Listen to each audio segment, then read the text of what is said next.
আজকের গল্পটা শুধু গল্প নয়, এটা একটা বাস্তব অভিজ্ঞতা যা ঘটেছিল এক অন্ধকার রাতে কবরখানার ধারে, যেখানে বৃষ্টি, বজ্রপাত আর মৃত আত্মার চিৎকার এক হয়ে মিশে গিয়েছিল ভয়ে আর অন্ধকারে। স্বাগতম দ্য ফাইনাল স্কেচের ভৌতিক যাত্রায়।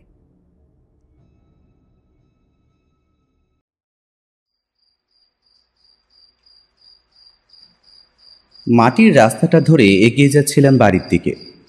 ফিরতে ফিরতে যে এতটা রাত হয়ে যাবে সেটা বুঝতে পারিনি। আসলে হাট থেকে ফিরতে ফিরতে মাঝে মাঝে এমনটা হয়ে যায়, কিন্তু আজ যেন একটু বেশি দেরি হয়েছে। যদিও পাশের গ্রাম নলহাটি পর্যন্ত এসেছিলাম আমার ব্যবসার সঙ্গী নন্দীর সাথে। নন্দী বারবার তার বাড়িতে গোটা রাতটা থেকে যাওয়ার কথা বলেছিল, কিন্তু আমি ইচ্ছে করেই বেরিয়ে পড়েছিলাম। তাছাড়া কাল সকালে বাড়িতে কিছু কাজ রয়েছে, কাল আবার ধান উঠবে, সেখানে আমি না থাকলে সমস্যা হতে পারে। আজকাল তো আর কাউকে বিশ্বাস করা যায় না। ভোর ভোর বেরিয়ে পড়তে পারি, কিন্তু তাতে ধান তোলার কাজ অনেকটাই দেরি হয়ে যাবে। তাই নন্দীর বাড়িতে মালপত্র নামিয়ে নন্দীকে বিদায় জানিয়ে বেরিয়ে পড়েছিলাম। আকাশের অবস্থা খুব একটা ভালো না, প্রথম থেকেই খুব একটা ভালো অবস্থা অবশ্য ছিলও না, তবে সামান্য তো পথ, মোটামুটি ঘন্টাখানেক মতো। তাই ভেবেছিলাম তাড়াতাড়ি বাড়িতে ঢুকে পড়তে পারব, কিন্তু মাঝ রাস্তায় আসার পরেই শুরু হলো ঝড়। পাশের গ্রাম নলহাটি থেকে আমাদের গ্রাম রায়পুর পর্যন্ত আসার পথটা কিন্তু খুব একটা সোজা নয়। এক প্রান্তে পথটা একটা জঙ্গলে জায়গার মধ্যে দিয়ে গেছে, তবে সেই জায়গাটা খুব বেশিক্ষণের নয় বলেই বাঁচোয়া। গোপাল জঙ্গলের কাছে আসার পরেই প্রবলভাবে ঝড় শুরু হলো। এমন ঝড়ের মধ্যে তো আর পথ হাঁটা যায় না, তাই বাধ্য হয়েই একটা গাছের তলায় আশ্রয় নিয়েছিলাম। বেশ খানিকক্ষণ ওখানে চুপ করে দাঁড়িয়ে থাকার পরেই বুঝতে পারলাম বৃষ্টি শুরু হয়েছে। এমন অন্ধকার রাতে পথে ঝড় বৃষ্টি শুরু হয়েছে, এর মধ্যে তো আর বাড়ি ফিরে যাওয়া যাবে বলে মনে হচ্ছে না। কেন যে নন্দীর বাড়িতে থেকে গেলাম না, এখন বারবার নন্দীর কথাই আমার মনে হচ্ছিল। ধুর, আমার মাথাটা না গোবর পোড়া। নিজের বাড়িতে থেকে গেলেই ভালো হতো। নন্দী কতবার করে বলল, নন্দীর বউও কতবার করে বলল। আজকের রাতটা আমার যেন না ফিরলেই হচ্ছিল না। আরো কিছুক্ষণ দাঁড়িয়ে রইলাম গাছতলায়। তারপর যখন দেখলাম বৃষ্টিটা সামান্য ধরে এসেছে, হাওয়া কমতে শুরু করেছে, তখন আর দেরি করলাম। ভাগ্যের সঙ্গে করে কিছু নিয়ে আসিনি। হাট থেকে অনেক কিছু কিনে এনেছিলাম বাড়ির জন্য। মা একা হাতে গোটা সংসার সামলায়, মায়ের জন্য বেশ কিছু টুকিটাকি জিনিসপত্র, তাছাড়া আরও অনেক কিছুই ছিল। ভাগ্যিস সেগুলো নন্দীর বাড়িতে রেখে এসেছিলাম। কাল সন্ধ্যার দিকে একবার তার বাড়িতে যাব, তখন নিয়ে আসবো এমন কথাই বলেছিলাম। তাড়াতাড়ি বাড়ি ফিরতে হলে খালি হাতে পায়ে ফেরা উচিত, কিন্তু এখন বাড়ি পর্যন্ত পৌঁছতে পারবো তো? তার আগে আবার বৃষ্টি নামবে না তো? কথাটা ভেবেই জোরে পা চালালাম। জঙ্গলে জায়গাটা পেরিয়ে এসে কবরখানার পথে পড়তেই কিন্তু থমকে দাঁড়ালাম। এর আগেও যে এই পথ ধরে বাড়ি ফিরিনি সে কথা নয়, কিন্তু আজ কেমন যেন মনে হলো চারপাশের অন্ধকারটা আরো গভীর হয়েছে। হাতে একটা টর্চ লাইট ছিল, শহর থেকে সদ্য নন্দী কিনে এনেছে। শহরে নাকি এই টর্চ লাইটের এখন অনেক চাহিদা হয়েছে। আঁধার রাতে পথ চলতে গেলে এই টর্চ লাইট নাকি বেশ ভালো সঙ্গী। হাতে ওই একটা জিনিসই ছিল, টর্চ লাইট। শহর থেকে কিনে আনা নতুন হাওয়াই চটি পায়ে রয়েছে। সেই হাওয়াই চটি এখন ঝড় বৃষ্টিতে মাটির রাস্তার সঙ্গে লেপ্টে যেতে শুরু করেছে যেন। আর দেরি করলাম না, এক হাতে দুজোড়া চটি খুলে ধরলাম, খালি পায়ে দাঁড়িয়ে রইলাম। চটি পড়ে থাকলে চটিতে বৃষ্টির জলের সাথে কাদামাটি লাগবে। কেমন যেন গাটা শিরশির করে উঠল একবার। ঠান্ডা হাওয়া দিচ্ছে অনেকক্ষণ ধরে। অল্প অল্প বৃষ্টিতে মাথাটাও ভিজেছে, গায়ের পোশাকটাও ভিজেছে। আর দেরি না করে টর্চের আলোটা একটা নির্দিষ্ট সুইচ টিপে সামনের দিকে ফেললাম। বেশ জিনিস তো এটা, সদ্য নন্দীর কাছ থেকে এনেছি। এই পথে এর আগেও কয়েকবার চলতে হয়েছে রাতের বেলা, সঙ্গে অবশ্য লণ্ঠন ছিল। কিন্তু আজ এই ঝড় বৃষ্টির মধ্যে লণ্ঠন থাকলেও সেটা কোনো কাজে লাগবে না, তাই টর্চের লাইটই ভরসা। আর ওটা অনেক দূর পর্যন্ত গিয়ে পড়েছে। পথটা জঙ্গলে জায়গাটা পেরিয়ে বাঁ দিকে ঘুরে গ্রামের দিকে এগিয়ে গেছে। বাঁ হাতে সেই বিস্তীর্ণ জঙ্গল, ডান দিকটা ফাঁকা। একটু সামনের দিকে এগিয়ে গেলে নদীর পার পড়বে। সেই নদীর পাড়ে একসময় মরা পোড়ানো হতো বলেই শুনেছি। এখন অবশ্য সেসব হয় না। ফাঁকা মাঠ পেরিয়ে সামনের দিকে খানিকটা হাঁটলে আসল ভয়ের জায়গা। কবরখানাটা এখন পরিত্যক্ত। আগে একসময় এখানে অনেক ঘর মুসলিমের কবর হয়েছে। আমাদের গ্রাম, আশেপাশের গ্রাম মিলিয়ে এখনো প্রায় ঘর 50 মুসলিম বসতি রয়েছে। তাদেরই একমাত্র আশা ভরসা ছিল ওই কবরস্থান, তাও এখন পরিত্যক্ত হয়েছে। তার কারণ পাশের গ্রামের শেষে একটা নতুন কবরখানা হয়েছে। তাছাড়া এই দিকে জায়গাটা কম, এখন আর কবর দেওয়ার মতো কোনো জায়গা এখানে নেই। পাশের গ্রামের যে কবরখানার কথা বলেছি তার বিস্তর জায়গা। একটা জঙ্গলে ফাঁকা মাঠের মধ্যে কবরখানা তৈরি করেছে গ্রামের লোকেরা। এসব কথা ভাবতে ভাবতে সামনের দিকে এগিয়ে যাচ্ছিলাম। টর্চের আলোটা আমার হাঁটার সঙ্গে সঙ্গে দুলছে। একবার সামনের দিকে গিয়ে পথের শেষে পড়ছে, কিন্তু সেই পথের শেষে যে কি রয়েছে তা এত দূর থেকেও ভালোভাবে বোঝা যায় না। বৃষ্টি মাঝে মাঝে হলদে আলোর রেখাটুকুকে যেন আরো উজ্জ্বল করে দিচ্ছে। মাঝে মাঝে মাটির দিকে এসে পড়ছে, তখন সামনেটা যেন একদমকায় খানিকটা অন্ধকার এসে দখল করে নিচ্ছে বলে মনে হয়। এই আলোটা যদি আমি মুহূর্তের জন্য বন্ধ করে দিই, তাহলে কারা যেন অন্ধকার থেকে বেরিয়ে এসে ওই কালো নিকষ অন্ধকারের সঙ্গে গা মিলিয়ে আমার পথ রোধ করে দাঁড়াবে। মিথ্যে বলবো না, গাটা কেমন যেন শিরশির করে উঠেছিল। এই কবরখানার পথের পাশ দিয়ে আমি বাড়ি ফিরেছি শুনলে মা প্রতিবার খাপ্পা হয়ে বলতো, আমার কথা তুই কোনো দিন শুনলি না। কতবার বলেছি তোর বাবা ওইভাবে আধার রাতে ঝড় বৃষ্টিতে বাড়ি ফিরতে গিয়ে অপঘাতে সাপের কামড়ে মরল। তুই আমার কোনো কথাই শুনিস না। আমায় একা না করে দিয়ে তোর শান্তি নেই, তাই না? প্রথম প্রথম ভয়টা একটু বেশি হতো, কিন্তু এখন তো টর্চের আলো রয়েছে, তাই সাপে ভয় করি না। ভালোভাবে পথের দিকে পা রেখে চললেই হলো। আর সাপেরও তো খেয়ে দিয়ে কাজ নেই আমায় ছোবল মারার জন্য সে পথের পাশে অপেক্ষা করবে। যেই আমি তার সামনে গিয়ে দাঁড়াবো, অমনি হঠাৎ করেই একটা হাসির শব্দ শোনা গেল। আর তার সাথে সাথে আমার থেকে প্রায় 50 হাত দূরে পরিত্যক্ত কবরখানার দিকটায় একটা হলদে আলো উঠে দপ করে জ্বলে নিভে গেল। এত রাতে কবরখানার মধ্যে আলো জ্বালে কি? দাদা শুনছেন? ঠিক পেছনের দিক থেকে হঠাৎ একটা অদ্ভুত চাপা গলায় কথাটা ভেসে আসছে। আমি প্রায় চমকে উঠে দুহাত সামনের দিকে ছিটকে গেলাম, আর সঙ্গে সঙ্গে আমার হাত থেকে জ্বলতে থাকা টর্চটা মাটির উপরে গিয়ে পড়ল। টর্চটা অদ্ভুতভাবে দুলতে থাকায় গোটা মাটির পথটা যেন দুলতে শুরু করেছে। পেছনে ঘুরতেই দেখতে পেলাম একটা ছায়া মূর্তি দাঁড়িয়ে রয়েছে। আমি ওভাবে পেছনে ছিটকে আসার জন্য লোকটা বোধহয় একটু লজ্জা পেয়েই বলে উঠল, দাদা ভয় পেলেন নাকি? উফ, আপনি কি মানুষ? আপনার মাথায় কোনো বুদ্ধিশুদ্ধি নেই? এভাবে পেছনে এসে কেউ ভয় দেখায়? আর আপনি এলেনই বা কোথা থেকে? আমি তো এই পথ দিয়ে এলাম, কই আপনাকে দেখিনি তো। লোকটা আমার কথার উত্তর দেওয়াটা যেন প্রয়োজনীয় বলে মনে করল না, আর একটু সামনে আসতেই একটা ঠান্ডা বাতাস আমার গায়ে এসে ধাক্কা দিল। লোকটা আগের মতোই অদ্ভুত ফ্যাসফ্যাসে গলায় বলে উঠল, দাদা দাদা আমি বড্ড বিপদে পড়েছি, আমায় একটু সাহায্য করবেন? কথাটা বলেই লোকটা একটা আঙুল তুলে সামনের দিকে দেখালো।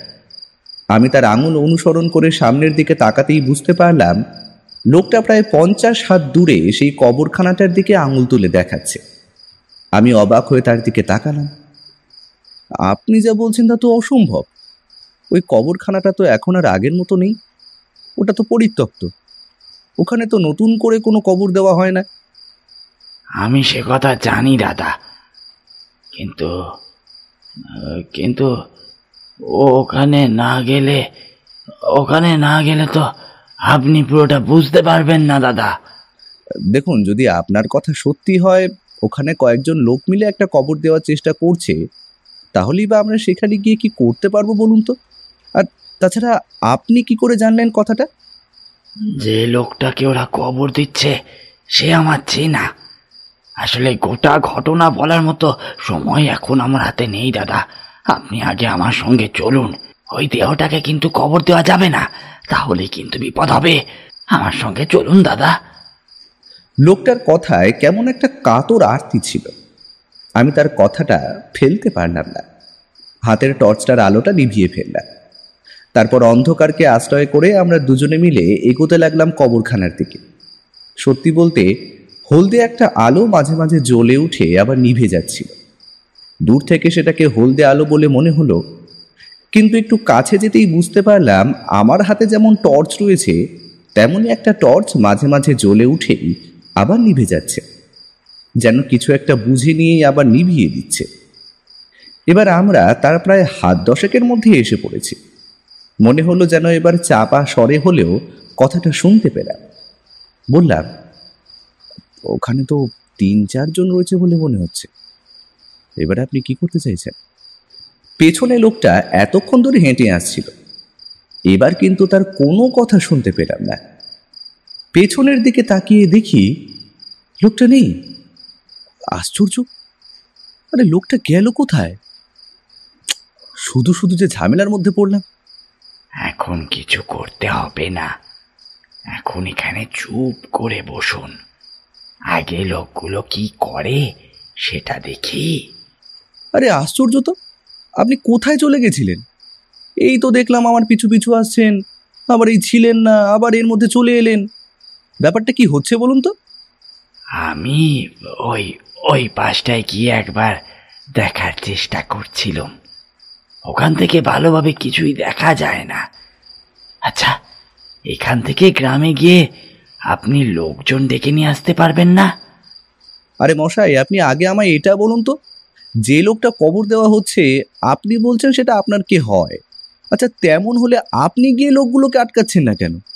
আপনি যখন এতটা এসেইছেন তাহলে সঙ্গে করে আর কাউকে আনেননি কেন? লোকটা আমার থেকে প্রায় হাত দুয়েক পেছনে বসেছিল। আধো অন্ধকারে তার মুখখানা ভালোভাবে দেখা যায় না, তবে মনে হচ্ছিল একটা চাদর কিংবা ওই জাতীয় কিছুতে তার গোটা শরীরটা ঢাকা। মুখটা বাইরে বেরিয়ে আছে, তবে আকাশে চাঁদের আলো নেই, মেঘে ঢাকা। একবার টর্চ জ্বালিয়ে সামনের দিকে ফেলবো ভেবে টর্চটা তুলেছি। লোকটা আমার হাতটা নামিয়ে দিয়ে বলল, আরে দাদা, কি করছেনটা কি? টর্চ জ্বালবেন না, টর্চ জ্বালবেন না। ওরা এদিক ওদিকে নজর রাখছে, দেখতে পাচ্ছেন না? কবরখানার ভেতরের দিকে তাকিয়ে দেখলাম সত্যি ৩-৪টে কালো কালো ছায়ামূর্তি এদিকে ওদিকে ঘুরে কিছু একটা দেখছে। মাঝে মাঝে সেই টর্চের আলোটা জ্বলে উঠছে, আবার নিভে যাচ্ছে। এবারে বুঝতে পারলাম ওরা কি করছে। আমরা অন্ধকারে গা মিশিয়ে কবরখানার বাইরের দিকের জঙ্গলটার আরো কাছে এগিয়ে গেলাম। এদিক থেকেও কবরখানায় ঢোকার একটা জঙ্গলের পথ রয়েছে। তাড়াতাড়ি কর, তাড়াতাড়ি কর, তাড়াতাড়ি লাশটাকে গায়েব করে ফেলতে না পারলে। তোর সব কিছুতেই বাড়াবাড়ি। কতবার বললাম ও কাজ করিস না, ও কাজ করিস না, শুনলি না আমার কথা? এত যে কিসের তারা। আর একজন কিছু একটা বলল, কিন্তু তার কথা ভালোভাবে শোনা গেল না। সে এত নিচু গলায় কথা বলছে, তার কথা শোনার কোনো উপায়ই নেই। একজন কোদাল চালিয়ে কবর খুঁড়ছিল, সেটুকু বোঝা গেল। লোকটা এবার পেছন থেকে বলল, কবর খুঁড়ছে, এক্ষুনি এক্ষুনি হয়তো ওরা কবর চাপা দিয়ে দেবে। কিন্তু ওরা তো 4 জন রয়েছে আর আমরা 2 জন। এভাবে বেরিয়ে গিয়ে করতেই বা পারিটা কি? হ্যাঁ, তাছাড়া যদি অন্য কোনো ব্যাপারে ফেঁসে যাই। অন্য কোনো ব্যাপার মানে? আরে, একটা লোকে কবর দিতে 4 জন এসেছে, এর মধ্যে তো আমি অন্য কিছু খুঁজে পাচ্ছি না। আপনি যে কেন ওদের পেছনে এসেছেন, কেন যে লুকিয়ে লুকিয়ে ওদের দেখছেন, সেটাও তো আমার মাথায় ঢুকছে না। আপনি তো মশাই কিছুই খুলে বলছেন না আমার। আচ্ছা, আপনি চোর ডাকাত নন তো? আমি সত্যি বলছি দাদা, অমন কোনো মতলব আমার নেই। এমন কোনো মতলব আমার সত্যিই নেই দাদা। আপনি আমায় একটু সাহায্য করুন না। লোকটা কথা বলতে বলতে আমার দিকে আরেকটু এগিয়ে এসেছিল। ঠান্ডা হাওয়াটা যেন ঠিক তখনই আমার গায়ে আবার ঝাপটা মারল। আমি বললাম, দেখুন, আপনি আমায় সবটা খুলে বলুন। আসলে আপনি কি চাইছেন, সেটা খুলে না বললে তো আমি কোনোভাবেই আপনাকে সাহায্য করতে পারবো না। আরে দাদা, এখন আপনাকে বললে আপনি কিছুই বিশ্বাস করবেন না। তার চেয়ে লোকগুলো যখন মৃতদেহ কবর দিয়ে চলে যাবে তারপরে আমরা ওখানে যাব। মশাই, ওরা কবর দিয়ে চলে গেলে তারপর ওখানে গিয়ে আমরা কি করব? কবরটা আবার খুঁড়তে হবে। কবর খুঁড়ে আমরা আবার মৃতদেহটা বার করব, আর তারপর ওটা ওই রাস্তার কাছে কোথাও রেখে দেব। এইবার লোকটার কথায় আমার কেমন যেন সন্দেহ হলো। লোকটাকে প্রথম থেকেই আমার ঠিক বিশ্বাস হচ্ছিল না। এবার তার কথাই মনে হলো লোকটা তাহলে কবর চোর নয় তো। মাঝে মাঝেই শোনা যায় কবরস্থান থেকে কবর চুরি হয়ে যাচ্ছে। শহরের দিকে নাকি মানুষের কঙ্কালের অনেক চাহিদা, তারা ওসব নিয়ে হাড় ভাঙা কাটাকাটি কিসব যেন করে। ওসব নিয়ে আমার কোনো মাথা ব্যথা নেই। বেঁচে থাকতে মানুষের যা দুর্ভোগ হয়, তাতে মরে যাওয়ার পরে তাদের শরীর নিয়ে কেউ কাটাকাটি হাড় ভাঙাভাঙি সেসব করবে, সেসব কথা যেন তারা ভাবতেই পারে না। কিন্তু মরে যাওয়ার পরে তো আর কোনো হুঁশ থাকে না, তাই ওসব নিয়ে কেউ ভাবেও না।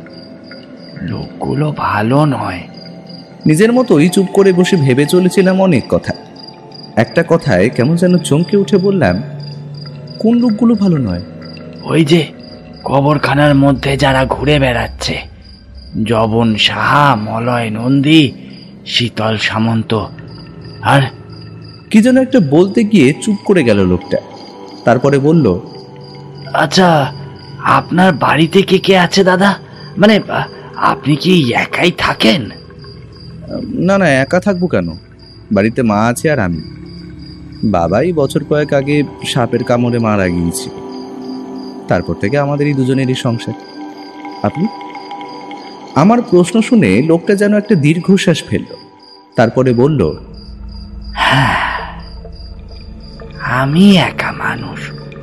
তবে আমার দূর সম্পর্কের এক ভাই আমার সঙ্গে বছর কয়েক ধরে থাকছিল। তবে সেসব কথা এখন আর না বলাই ভালো। ওই দেখুন, মনে হয় ওরা কবর দিচ্ছে। লোকটার কথা শুনে আবার সামনের দিকে তাকালাম। আধো অন্ধকারে প্রথমে কিছুই দেখা যায় না। একভাবে কিছুক্ষণ নির্দিষ্ট দিকে তাকিয়ে থাকার পর যেই হলদে আলোটা একবার জ্বলে উঠল, তখনই নজর গেল সেদিকে। বুঝতে পারলাম লোকগুলো কিছু যেন একটা ধরে ধরে নিচের দিকে নামাচ্ছে। আমাদের থেকে লোকগুলোর দূরত্ব 10 হাতের বেশি নয়। একটু নড়াচড়াও করতে পারছি না, একভাবে বসে থাকতে হচ্ছে।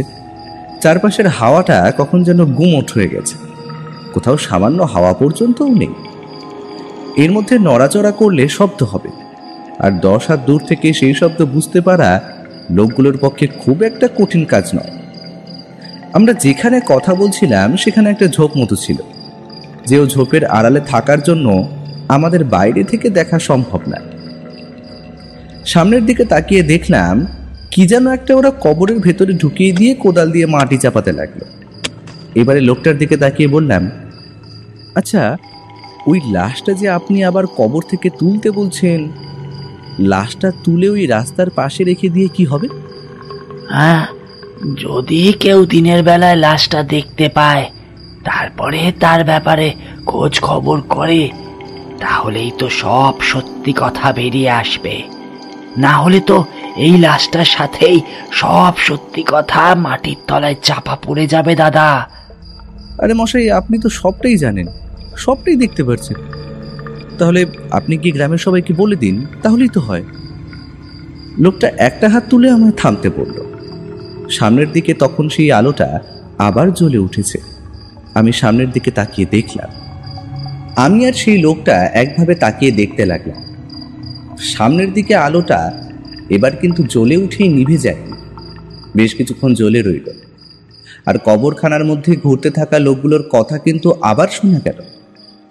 কাজ শেষ হয়ে গেছে, আর আর কোনো চিন্তা নেই। চল চল, এবার তাড়াতাড়ি বাড়ি ফিরে যাই। ওহ, আমি তো ভেবেই চলেছিলাম, যা ভয় পাইয়ে দিয়েছিল।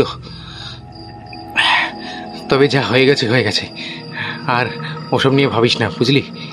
খবরদার গ্রামে ফিরে কিন্তু কাউকে কিচ্ছু বলবি না।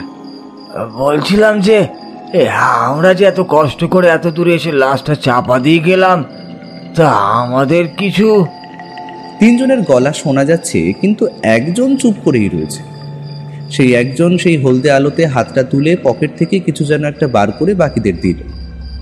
এতটা দূর থেকে বোঝা গেল না, কিন্তু স্পষ্ট বুঝতে পারলাম আসলে পকেট থেকে সে টাকা বার করে বাকিদের দিয়েছে। লোকটা চাপা গলায় কেমন যেন ক্লান্তভাবে বলে উঠল, সবাইকে টাকা দিয়ে মুখ বন্ধ করিয়ে দিচ্ছে, দেখেছেন? আপনি আমায় সাহায্য করবেন না? শুধু ওই লাশটাকে একবার কবর থেকে বাইরে বার করে আনতে হবে দাদা। এবারে আমার ধৈর্যের বাঁধ যেন ভেঙে যাচ্ছিল। কিছু বলতেও পারছিলাম না, কারণ লোকগুলো তখনও কবরখানা ছেড়ে বেরিয়ে বাইরে যায়নি। হাঁটতে হাঁটতে বাইরের দিকে যাচ্ছে বলে তো মনে হলো। লোকগুলো সামনের দিকে এগিয়ে যেতে আমার পেছন থেকে লোকটা কিন্তু জঙ্গল থেকে বেরিয়ে এলো। আমি তাকে বাধা দেওয়ার আগেই সে সামনের দিকে এগিয়ে গেল। ভয় পেলাম না, সামনের লোকগুলো যদি বুঝতে পেরে যায় ব্যাপারটা। তাই আমিও কোনো রকমে আস্তে আস্তে এগিয়ে গেলাম লোকটার দিকে। কবরটা সদ্য দেওয়া হয়েছে। কবর সদ্য দেওয়া হয়েছে বলে মাটিগুলো এখনো কেমন যেন নরম। এগিয়ে গিয়ে কবরের দিকে হাত দেখিয়ে লোকটা আমায় বলল, আর দেরি করবেন না, আর দেরি করবেন না, কবরটা খুলুন। কবরটা খুলে কবরটা খুলে ওই লাশটাকে বার করুন দাদা। এখন আপনি ভেবে দেখুন, যারই কবর হোক না কেন আর যে কারণে কবর দেওয়া হোক না কেন, এভাবে শুধু শুধু একটা কবর খুলে ফেলা কিন্তু ঠিক নয়। আপনি বুঝতে পারছেন না, আপনি বুঝতে পারছেন না। কবর খুঁড়তে হবে, লাশটাকে বার করতে হবে, না হলে কেউ সত্যি কথাটা কোনোদিন জানতে পারবে না। কেউ জানতে পারবে না সত্যি কথাটা। এবারে আমার কেমন যেন রাগ হয়ে গেল। একটু জোরের সাথেই বলে উঠলাম, আরে আপনার যদি এতই প্রয়োজন হয় তাহলে আপনি কবরটা খুলুন না। একটু আগে সদ্য তো ওরা কবর দিয়ে গেছে, আর এই কবরের মাটি আমি কি করে তুলবো হাত দিয়ে? লোকটা কেমন যেন অস্থির হয়ে পড়েছিল। আমি টর্চের আলোটা জ্বালিয়ে কবরের মাটিটা দেখার চেষ্টা করল, কিন্তু আশ্চর্য, টর্চটা জ্বলল না। নতুন টর্চ, তাহলে কি বৃষ্টির জলে পড়ে খারাপ হয়ে গেল? টর্চটা হাত দিয়ে দুবার নাড়া দিলাম। লোকটা বলল, আসলে ওই কবর আমার খুব কাছের একজনের। ওই কবর আমি স্পর্শ করতে পারবো না, ওর মৃতদেহটাও আমি স্পর্শ করতে পারবো না। না হলে কি আপনাকে ডেকে আনতাম দাদা? আমি জানি আপনাকে আমি বড় বিরক্ত করছি, কিন্তু আপনি আমায় দয়া করুন, আপনি আমায় দয়া করুন। গলায় কি যেন একটা ছিল। আর কঠোর হতে পারলাম না। বললাম, আপনার কথা না আমি কিছুই বুঝতে পারছি না, কিন্তু কবর খুঁড়বো কি দিয়ে? এখানে তো কবর খোঁড়ার মতো কিছুই নেই। ওরা তাড়াহুড়োতে কোদালটা ওই পাশে ফেলে গেছে। ওই যে ওই দিকটা দেখুন, ওই যে একটু ডান দিকে, হ্যাঁ, ওই ছোট গাছটার ওখানে। অন্ধকারের মধ্যে ভালোভাবে কিছুই দেখা গেল না, কিন্তু এতক্ষণ ধরে বসে থাকার জন্য চারপাশটা কেমন যেন চোখে সয়ে এসেছিল। তাছাড়া আকাশের মেঘটা সরে গিয়ে চাঁদ বেরিয়ে আসতে শুরু করেছে বোধহয়। অল্প অল্প দেখতে পাচ্ছিলাম। কোদালটা খুঁজে পেয়ে আস্তে আস্তে মাটি তুলতে লাগলাম। মাটি এখনো নরম, বেশি চাপাচাপি করতে হলো। দ্রুত মাটি উঠে আসতে লাগলো, আর মাটি উঠে আসতে আসতে একটা অদ্ভুত পচা গন্ধ নাকে ভেসে এলো। বেশ খানিকটা করে ফেলেছি। মনে হলো যেন অন্ধকারে কবরের ভেতরে কিছু একটা দেখতেও পেয়েছি।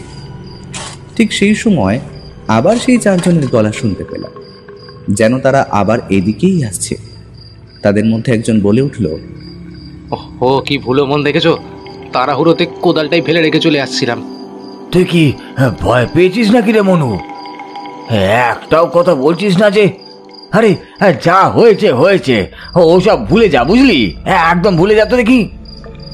স্পষ্ট বুঝতে পারলাম চতুর্থ যে লোকটা একটা কথা বলছিল না, সেই লোকটাকে উদ্দেশ্য করেই কথাটা বলা। কিন্তু সে এবারও কিছু বলল না। তারা তাড়াতাড়ি এগিয়ে আসে কোদালটা নেবে বলে। কি করব কিছুই বুঝতে পারছিলাম না। তাড়াতাড়ি কোদালটা গাছের একপাশে রেখে সেই ছোট্ট গাছটার পেছনে কোনো রকমে গুটিসুটি মেরে লুকিয়ে পড়লাম। কিন্তু ওই লোকটা গেল কোথায়? মুহূর্তের মধ্যে মনে হলো লোকটা যদি ধরা পড়ে যায় তাহলে ওরা চারজন আর লোকটা একা। তাছাড়া আমি একা তাকে কি সাহায্য করব সেটাও বুঝে উঠতে পারছিলাম না। 4 জনের সাথে তো আর 2 জন পারা যায় না। আর সত্যি কথা বলতে গোটা ব্যাপারটা কি হচ্ছে তা তো এখনো আমার মাথায় ঢোকেনি।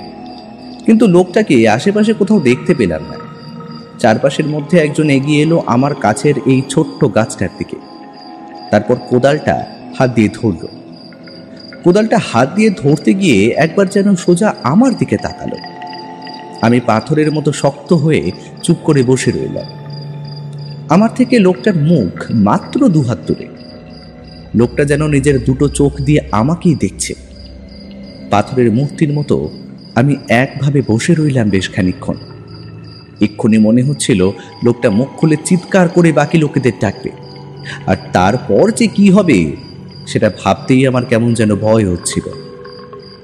কেন যে গ্রামের সেই পথ ধরে সোজা বাড়ি চলে না গিয়ে লোকটার সঙ্গে এখানে এলাম সেটাই বুঝতে পারছিলাম না। আর তার চেয়েও আগের কথা যদি ভাবি, নন্দীর বাড়িতে রাতটা থেকে গেলে এতক্ষণে তার বাড়িতে খাওয়া দাওয়া সেরে নরম বিছানায় আমি ঘুমিয়ে পড়তে পারতাম। এর জন্যই বোধহয় বলে, নিজের বুদ্ধিতে চললে মাঝে মাঝে এমন বিপদে পড়তে হয় যাতে নিজের বুদ্ধির উপর থেকেই ভরসাটা উঠে যায়। আমার ভাবনা স্বরূপ তেমন কিছু কিন্তু হলো না। লোকটা কোদালটা হাতে করে পেছনের দিকে ঘুরে দাঁড়ালো। তারপর নিজেদের মধ্যে টুকরো টাকরা কথা বলতে বলতে বাড়ির দিকে এগিয়ে যেতে যাবে, এমন সময় তাদের মধ্যে চতুর্থ যে লোকটা একটা কথাও বলছিল না, সেইবারে কেমন যেন ভয় পাওয়া গলায় বলে উঠল, দাদা দাদা তুই এখানে? কিন্তু তুই কি করে? আমি তো আগেই বললাম কবরটা কেউ যেন খুলেছে। কবরের মাটিটা কেমন যেন ওপর দিক থেকে কেউ সরিয়ে ফেলেছে, দেখ। বাকিরা ভয়ে ভয়ে কাঁদতে কাঁদতে পেছনে সরে গেল। যার হাতে কোদাল ছিল সেই এগিয়ে এসে কোদালটা নিয়ে সামনের দিকে ছুটে গেল। কিন্তু কি হলো বুঝতে পারলাম না। একটা প্রবল চিৎকারের সাথে লোকটা যেন ছিটকে গিয়ে পড়ল। পেছনে জঙ্গলের দিকে বাকি যে 3 জন দাঁড়িয়েছিল তাদের মধ্যে একজন পালানোর চেষ্টা করল। জঙ্গলের পাশে চুপ করে বসে সমস্তটা দেখছি। এদিকে সামনের দিকে কি হচ্ছে তা বুঝতে পারছি না। আমি যে জঙ্গলটার সামনে বসেছি তাতে সামনের 3 জন লোককে দেখতে পাচ্ছি, কিন্তু সামনের দিকে কিছু একটা যে হয়ে চলেছে সেটাই ঠিক করে বুঝতে পারছি না। এবারে সামনের দিক থেকে একটা অদ্ভুত ভয়ানক কণ্ঠস্বর ভেসে এলো। কি ভেবেছিলি তোরা আমায় এখানে কবর দিয়ে তোরা রেখে চলে যাবি? আর কেউ তা জানতেও পারবে না। আমায় ছেড়ে দে, আমার ছেড়ে দে। আমি তো কিছু করিনি, আমার ছেড়ে দে, আমার ছেড়ে দে, এমন করিস না, আমার ছেড়ে দে, ছেড়ে দে। কিচ্ছু করিসনি? তোরা টাকার জন্য একটা অন্যায় সামিল হয়েছিলি।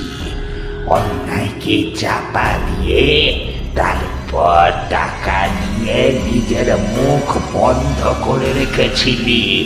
আর তোরা কিচ্ছু করিসনি। তোরা তো সব জানিস। মনে হলো যে পেছনের দিকে ছিটকে গিয়ে পড়েছিল সে এবার জঙ্গল ভেঙে আবার সামনের দিকে এগিয়ে গেল। বাকি 3 জন তখন সামনে দাঁড়িয়ে ভয় যেন ঠক ঠক করে কাঁপছিল। কারো মুখে কোনো কথা শুনছিল না। ওই 4 জনের জন্য আমার চিন্তা কিন্তু হচ্ছিল না। আমার চিন্তা হচ্ছিল আমার সামনে যে গলাটা কথা বলছে সেটা যে কোনো মানুষের গলা হতে পারে না তা স্পষ্টভাবে বুঝতে পারছি না। কিন্তু সেই লোকটা কোথায় গেল? ততক্ষণে সামনের দিকে হুলুস্থুলু কাণ্ড পড়ে গেছে। কি একটা যেন আমাদের দিকে ছিটকে এসে পড়ল। আমাদের পাশের ছোট জঙ্গলটা পেরিয়ে জিনিসটা পড়তেই আমি চমকে উঠে একবার মুখ তুলে তাকালাম। অন্ধকারটা চোখে শুয়ে এসেছিল। তখন চাঁদের আলোটা এসে পড়েছিল, আর সেই চাঁদের আলোয় ওদিকে তাকাতেই বুঝতে পারলাম একটা লোক এসে পড়ছে। তার ঘাড় যেন একপাশে বেঁকে গেছে। অদ্ভুত চোখে এসে আমার দিকে তাকিয়ে দেখছে। মুহূর্তের মধ্যে যেন একটা ঝড় বয়ে গেল সেই কবরখানা। চিৎকার, গোঙানি, এই সমস্ত কিছুতে কবরখানাটা ভরে উঠতে উঠতে একসময় শান্ত হয়ে গেল চারপাশটা। আর ঠিক তখনই সেই লোকটাকে আমি দেখতে পেলাম সামনের দিকে। লোকটা আমার দিকে এগিয়ে আসছে। আমার কাছে বেশ খানিকটা এগিয়ে এসে বলল, আহা, আপনি কোথায় চলে গিয়েছিলেন বলুন তো? আপনাকে তো দেখতেই পাচ্ছিলাম না। তাড়াতাড়ি আসুন, কাজ শেষ করতে হবে তো। আমার রাগ তখন সপ্তমে উঠেছিল। জঙ্গলের বাইরে বেরিয়ে এসে বললাম, আরে আপনি তো অদ্ভুত মানুষ মশাই, বিপদের মধ্যে আমায় ঠেলে দিয়ে আপনি কোথায় যে উধাও হয়ে যাচ্ছেন। একটু আগে যে কি হয়ে গেল তা আপনাকে বলে বোঝাতে পারবো না। ওই 4 জন বোধহয় এই কবরখানাতেই কোথাও মরে পড়ে রয়েছে। আমি ভেবেছিলাম লোকটা আমার কথা শুনে ভয় পাবে, না হলে চমকে উঠবে, কিন্তু আমার কথায় সে কোনো প্রত্যুত্তরই করল না। বলল, তাড়াতাড়ি আসুন, তাড়াতাড়ি, বাকি কবরটা খুলে ফেলতে হবে, তারপর মৃতদেহটা তুলে নিয়ে। আমি বুঝতে পারলাম লোকটার মাথা খারাপ হয়ে গেছে, কিন্তু এর হাত থেকে এখন নিস্তার পাওয়ার তো কোনো উপায় নেই। তার চেয়ে বরং কবরটা খুলে মৃতদেহটা তুলে লোকটাকে দিয়ে দিই। এদিক ওদিক ঘুরতে ঘুরতে সেই কোদালটা একপাশে পেয়েও গেলাম। সেই 4 জন আর ওই ভয়ঙ্কর গলার লোকটা যে কোথায় গেল তা বুঝতে পারলাম না। বাকি কবরটা খুঁড়তে লাগলাম। খুঁড়তে খুঁড়তে একসময় একটা কাপড় বেরিয়ে পড়ল। কাপড়টা যেন ছিঁড়ে গেছে বেশ খানিকটা, আর সেই ছিঁড়ে যাওয়া কাপড়ের ভেতর থেকে কি যেন একটা বেরিয়ে এসেছে। আমি কোমরের কাছে গুঁজে রাখা টর্চটা সামনের দিকে তুলে নিয়ে কবরের ভেতরে ফেলতে যেটা দেখতে পেলাম, তাতে আমার গোটা শরীর যেন বরফের মতো ঠান্ডা হয়ে গেল। একটু আগেই লোকগুলো একটা মানুষকে কবর দিয়ে গেছে, সেটা অনেক বছর আগে কবর দিয়ে যাওয়া কঙ্কাল কি করে হবে? তার গায়ের কাপড়টা পচে গলে যেন মাটির সঙ্গে মিশে গেছে। তার শরীরের মাংস চামড়া সমস্তটুকু যেন কবরের মধ্যে মিশতে মিশতে এখন একটা নর কঙ্কাল শুয়ে রয়েছে সেখানে। কিন্তু এটা কি করে হয়? আমি আর সেটা দেখতে পারলাম না। ছিটকে কবরের কাছ থেকে পেছনের দিকে সরে এলাম। লোকটা আমার পেছনে দাঁড়িয়ে রয়েছে। চাঁদের অল্প আলোতেও তার মুখটা ভালোভাবে দেখা যায় না। আমি এবার ভয় চিৎকার করে বললাম, সর্বনাশ, এ কি করে হলো? একটু আগে যে লোকটাকে ওরা কবর দিয়ে গেল, সেই লোকটা এই অল্প সময়ের মধ্যে নর কঙ্কাল হয়ে গেল কি করে? তাই নাকি? এরকম হয়ে গেছে? মুখটা চেনা যাচ্ছে না তো। মশাই, আপনি পাগল তা না হয় বুঝতে পারছি, কিন্তু এটা তো মশকরা করার সময় না। এখানে কিছু একটা হচ্ছে। একটু আগে একটা অদ্ভুত ভয়ঙ্কর গলা আমি শুনেছি, অথচ ওই ঝোপের পাশে পড়ে থাকা লাশটা এখন আর নেই। ওই 4 জন যেন হাওয়ায় মিলিয়ে গেছে, আর তার সাথে ওই ভয়ঙ্কর গলার মানুষটাও হাওয়ায় মিশে গেছে। এখানে আর থাকবেন না, চলুন আপনি। কিন্তু আমি যে এখান থেকে চলে যেতে পারবো না দাদা, আমায় যে এখানেই থাকতে হবে। আপনার যদি যেতে হয় তাহলে আপনি যান, কিন্তু তার আগে একবার ওই কঙ্কালটাকে কবর থেকে বাইরে বার করে দেবেন। আমি এবারে বুঝতে পারলাম সত্যি সত্যি এক পাগলের পাল্লায় পড়েছি। কঙ্কালটা যে এই অল্প সময়ের মধ্যে কিভাবে এমন মাংস চামড়াবিহীন নরম কবরে পরিণত হলো সেটাই আমি বুঝতে পারছি না। লোকটা আমায় বলছে কঙ্কালটাকে বাইরে বার করে দিতে। লোকটার সামনে হাত জোর করে বললাম, বিশ্বাস করুন, আমার অত বুকের পাটা নেই। ওই কঙ্কাল আমি কবর থেকে বার করতে চাই, আর তারপর কঙ্কালটা আমার চোখের সামনে জ্যান্ত হয়ে আমার গলাটা টিপে ধরুক। না না, ওসব আমি পারবো না। লোকটা যেন আমার হাতে পায়ে ধরতে পারলেই বাঁচত, কিন্তু সেটা কোনো একটা কারণে করতে না পেরে কাতর গলায় বলল, আমি জানি দাদা, আমি আপনাকে বড় বিরক্ত করছি, কিন্তু আমার আর কিছুই করার নেই। আমি যদি নিজে ওটাকে বার করে আনতে পারতাম তাহলে আমি নিজেই করতাম দাদা, আপনাকে আমি এতটা বিব্রত করতাম না। দয়া করুন আমার ওপরে, ওই কঙ্কালটাকে বার করে দিন। আরে আপনি এতক্ষণ ধরে বলছিলেন আপনার একজন চেনা লোককে ওরা কবর দিয়েছে, তাই তো আমি এখানে এসেছি। কিন্তু এখন তো দেখতে পাচ্ছি ওখানে একটা কঙ্কাল রয়েছে। সেই কঙ্কালটা আপনার চেনা লোক, সেটা আপনি বুঝলেন কি করে? লোকটার সান্নিধ্য আমার কাছে যেন ক্রমে অসহ্য হয়ে উঠছিল। সেখান থেকে পালিয়ে যেতে পারলে বাঁচি। লোকটা শেষবারের মতো যেন বলল, আপনি একটু দয়া করে ওই কঙ্কালটা আমায় বার করে দিন না। দিন না দাদা, ওই কঙ্কালটা আমায় বার করে দিন না। বুঝতে পারলাম লোকটার মাথাটা খারাপ হয়ে গেছে। বললাম, দেখুন, ও কাজ আমি করতে পারবো না, আপনি বরং করে নিন। আর না হলে কালকে দিনের বেলা আমি আসবো, তখন আপনাকে আপনার কঙ্কালটা বার করে দেবো। কিন্তু দিনের বেলায় এলে যে আমার দেখা পাবেন না দাদা, আর তখন এলে ওই কঙ্কালটাও আর বার করতে পারবেন না আপনি।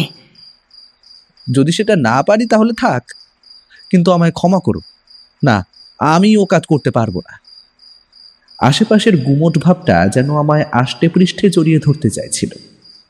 এই কবরখানায় এতক্ষণ ধরে ঘটে চলা ঘটনাগুলো যেন আমার চোখের সামনে বারবার ঘুরে ফিরে আসছিল। আমার পাশেই ঝোপের মধ্যে সেই বিভৎস লোকটার দৃষ্টি আমার দিকে তাকিয়েছিল। তাছাড়া আর একটা লোক যখন আমার একদম সামনে কোদাল নিতে এসেছিল, তখন তার চোখের দিকে তাকিয়েও আমি অবাক হয়ে গিয়েছিলাম। এখন মনে পড়ল, তার চোখের দৃষ্টি যেন মরা মাছের দৃষ্টির মতো ছিল।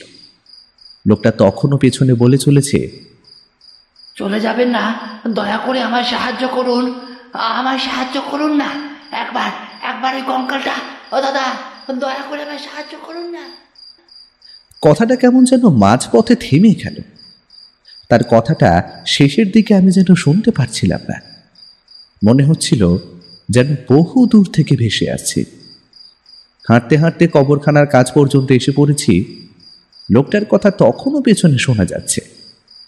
কে যেন হাঁটতে হাঁটতে আমার দিকেই এগিয়ে আসছে। আমার কেমন যেন মায়া হলো। লোকটা পাগল হোক আর যাই হোক, এত রাতে একা একা কবরখানার মধ্যে থাকবে, সেটা তো আর ভালো দেখায় না। তার উপর একটু আগে যে দৃশ্য দেখেছি আর ওই গলার কণ্ঠস্বর শুনতে পেয়েছি, তাতে আমি নিজেই ভয় পেয়ে গিয়েছিলাম। সে মানুষ নয় তা তো বুঝতেই পারছি, কিন্তু সে যদি আবার ফিরে আসে আর ওই লোকটার উপর যদি তার কোনো আক্রোশ গিয়ে পড়ে, তাই পেছনের দিকে ঘুরে তাকে সঙ্গে করে কবরখানা থেকে বেরোবো ভেবে বললাম, আপনি আমার সঙ্গে চলুন, কাল সকালে না হয়। পেছনের দিকে ঘুরে আধো অন্ধকারের মধ্যে লোকটাকে কিন্তু আর দেখতে পেলাম না। হাতের টর্চটা জ্বালিয়ে পেছনের দিকে ফেললাম। অবাক কাণ্ড, টর্চ জ্বলছে। আলোটা এদিকে ওদিকেও ফেলেও কাউকে দেখতে পেলাম না। আবার টর্চের আলো নিভিয়ে দিয়ে বললাম, কি হলো, আপনি আবার কোথায় গেলেন? ভেবেছিলাম কোনো উত্তর পাবো না, কিন্তু আমার খুব কাছেই যেন দুহাত দূর থেকে লোকটা বলল, এই তো এইখানে আপনার পেছনে দাঁড়িয়ে আছি। আমার কিন্তু খাবি খাওয়ার মতো অবস্থা হলো। একটু আগে টর্চের আলোয় আমি আমার চারপাশে বেশ খানিকটা দূর পর্যন্ত ভালো করে দেখেছি, কোনো পায়ের শব্দ শুনতে পাইনি।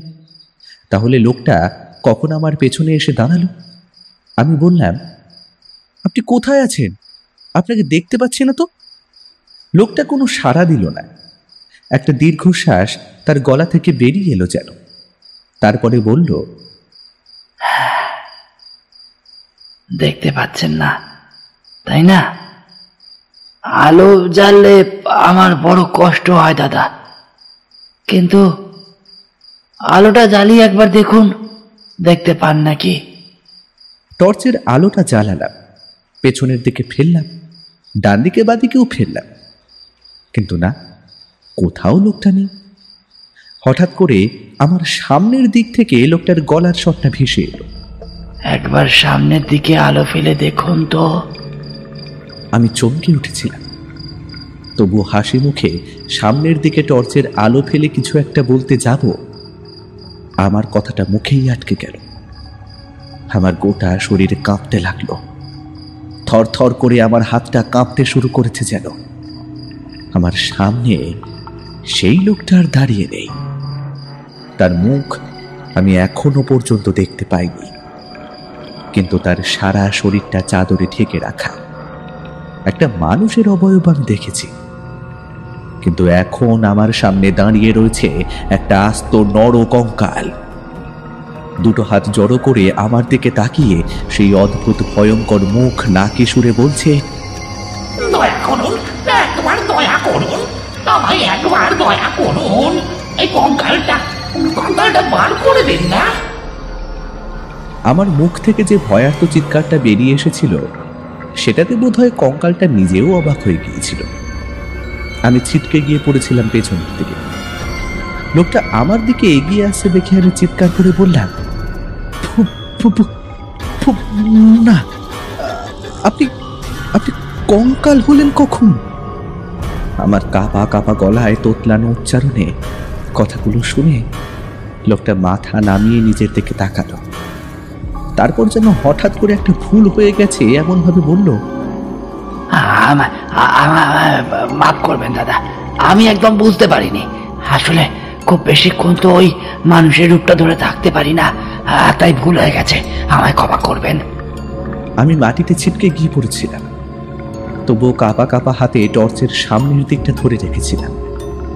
সেই টর্চের আলোয় অবাক হয়ে দেখলাম আমার চোখের সামনে কঙ্কালটা আস্তে আস্তে একটা মানুষে পরিণত হয়ে গেল। তারপর আমার দিকে আস্তে আস্তে এগিয়ে আসছে দেখে আমি কোনো রকমে পেছনের দিকে খসটাতে খসটাতে বললাম, রক্ষা করুন, এই রাতে কবরখানার মধ্যে একটা কঙ্কালের সঙ্গে থাকার আমার কোনো ইচ্ছে নেই, ছেড়ে দিন, ছেড়ে দিন, আমায় মারবেন না। সবাই ভয় পেয়ে যায় মশাই, কিন্তু আমি তো আপনাকে মারতে চাইছি না। আমি শুধু চাইছি ওই ওই ওই ওই কবরটার ভেতর থেকে আমার কঙ্কালটা বাইরে বের করে দিন, একটু দয়া করে ওটা বার করে দিন না দাদা। আমার তখন খাবি খাওয়ার মতো অবস্থা। একটা কঙ্কাল আবার কবরের ভেতর থেকে একটা কঙ্কালকে বার করে দিতে বলছে, ব্যাপারটা হচ্ছে কি? কিন্তু লোকটা আমার কোনো ক্ষতি ধরি, কঙ্কালটা আমার কোনো ক্ষতি করছে না দেখে খানিকটা সাহস পেয়েছিলাম। হাতের কাজটা সামান্য ছুড়ে গেছে, বোধহয় জ্বালা করছে, কিন্তু আমার সামনে দাঁড়িয়ে একটা আস্ত নর কঙ্কাল কেমন যেন ইতস্তত ভাবে সে দাঁড়িয়ে আছে। এখন আর সে কঙ্কালের রূপে নেই, সে আগের মতোই চাদরে মোড়া একটা মানুষ হয়ে গেছে। আমি বললাম, দেখুন দেখুন, আমায় ক্ষমা করুন, এসবের মধ্যে আমি আর থাকতে চাইছি না। আমার বাড়িতে মা আমার জন্য অপেক্ষা করছে, আমি যদি না ফিরি তাহলে। ভয় পেয়ে গেছেন তাই না? এতক্ষণ তো বিশ্বাস করেছিলেন, কি আর করা যাবে, সবাই ভয় পেয়ে যায়। আমিও বেশিক্ষণ শরীরটা ধরে রাখতে পারি না, এখনো পারছি না। বিশ্বাস করুন দাদা, বড্ড কষ্ট হচ্ছে। আপনি যখন কঙ্কালটা বার করে দেবেন না, তাহলে থাক। লোকটার কথাগুলো ঠিক আগের মতোই কেমন যেন ব্যথায় ভরা মনে হলো। লোকটা পেছনের দিকে ঘুরল, আর তখনই দেখতে পেলাম লোকটার পেছনের দিকটা কঙ্কালের মতোই, শুধু সামনের দিকটা মানুষের মতো হয়েছিল। তারপরে আমার টর্চের আলোর মধ্যে একটা অদ্ভুত ব্যাপার ঘটে গেল। লোকটার গোটা শরীরটা কেমন যেন মুহূর্তের মধ্যে ভেঙে চুরে হাওয়ায় মিলিয়ে গেল। বহু দূর থেকে কেউ যেন বলে উঠল, অনেক চেষ্টা করেছিলাম আপনাকে বলতে, আর আপত্তি নেই। ওই কঙ্কালটা আসলে আমার। ওই কঙ্কালটা ওখান থেকে বের করে না দিলে, ওটা না পুড়িয়ে দিলে আমি যে মুক্তি পাচ্ছি না দাদা। আজ 20 বছর ধরে এইখানেই অপেক্ষা করছি আমি। সব সময় তো বেরোতে পারি না, আজ পেরেছিলাম।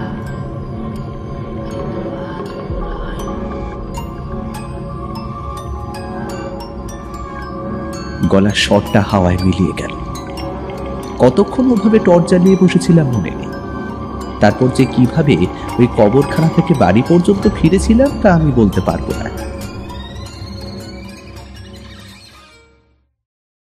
বাড়িতে ফিরেই কিন্তু বেশ ঠান্ডা লেগেছিল। বৃষ্টিতে ওভাবে ভেজা, তার উপর এমন ভয় পাওয়া।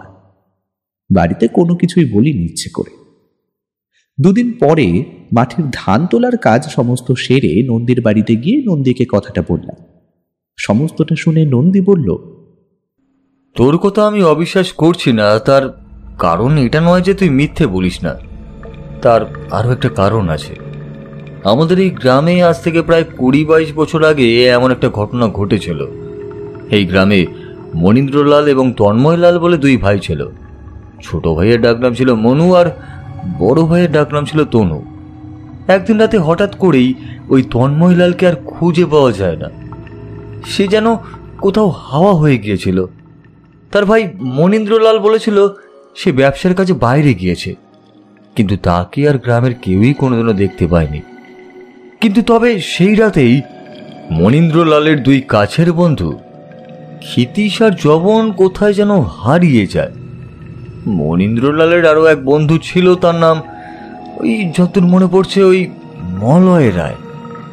ওই সময়ের প্রায় বছর খানেকের মধ্যে সে কেমন যেন পাগল হয়ে গিয়েছিল, গ্রামের পথে পথে ঘুরে বেড়াতো।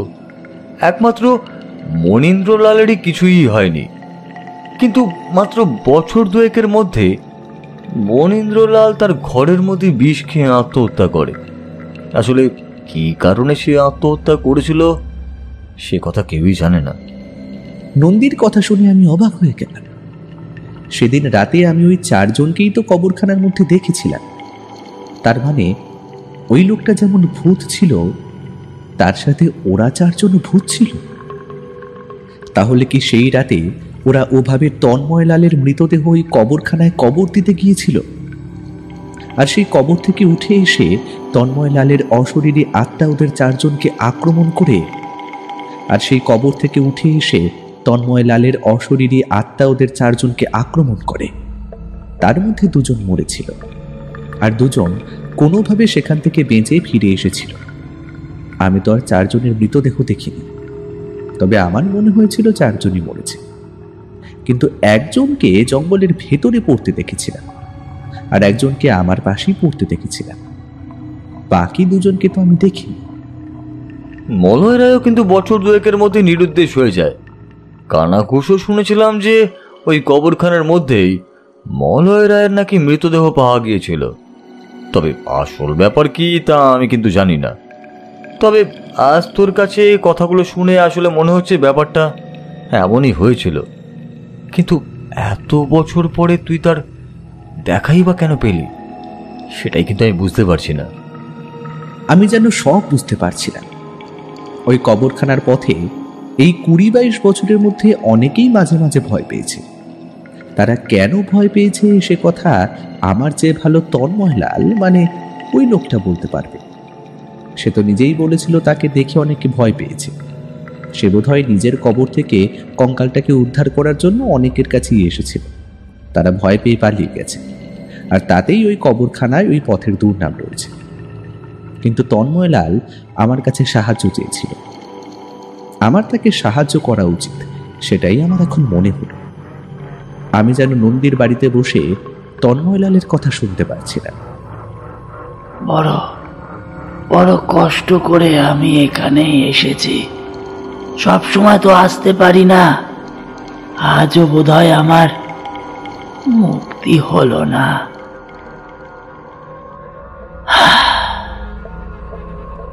আজও বোধহয় হলো না। নন্দী, নন্দী, আমি ওই কবরখানায় আবার যাব, যেখানে ওই তন্ময়লালের মৃতদেহ থাকার কথা। সেই জায়গাটা আমি চিনি।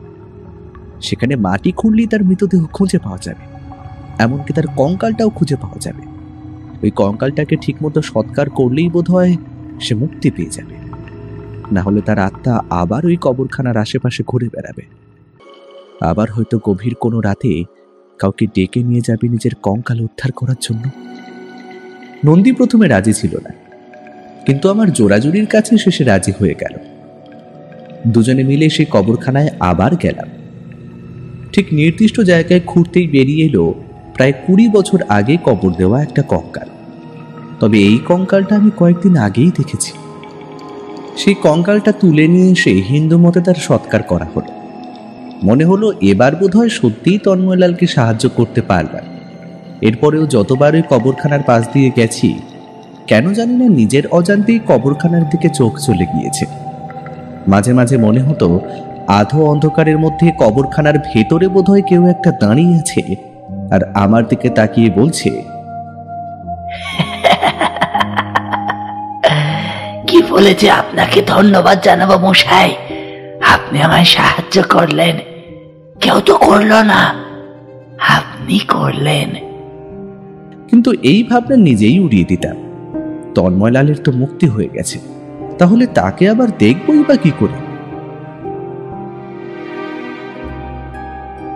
গল্পটি ভালো লেগে থাকলে দ্য ফাইনাল স্কেচ চ্যানেলটিকে লাইক, শেয়ার ও সাবস্ক্রাইব করতে ভুলবেন না, কারণ প্রতিটি গল্পের পিছনে লুকিয়ে আছে এক নতুন রহস্য। নমস্কার, ধন্যবাদ।